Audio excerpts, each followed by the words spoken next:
হাওড়ার বাঁকড়ায় পর্ন কাণ্ডে অভিযুক্ত মা ও ছেলে শ্বেতা খান ও আরিয়ান খান এই দুজনের বিরুদ্ধে বড় অভিযোগ উঠেছে। তৃণমূল কংগ্রেসের এই ঘনিষ্ঠ এবং তৃণমূল কংগ্রেসের নেত্রী সংখ্যালঘু সেলের নেতৃত্ব দিতে দেখা গেছে শ্বেতা খানকে, এবং শ্বেতা খানের সঙ্গে রাজীব ব্যানার্জি তৃণমূল কংগ্রেসের নেতা, প্রাক্তন মন্ত্রী, এমনকি অরূপ রায় হাওড়া জেলা সাংগঠনিক সভাপতি অরূপ রায়ের সঙ্গেও দেখা গেছে এই শ্বেতা খানের ছবি।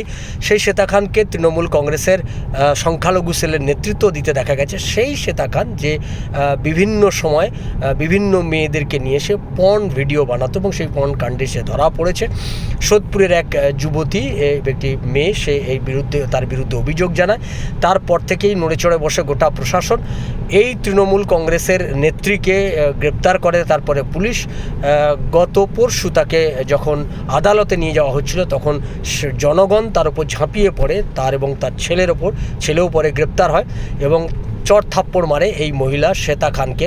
সেই অবস্থায় তাকে পুলিশ কোনো ক্রমে রক্ষা করে নিয়ে যায় কোর্টে।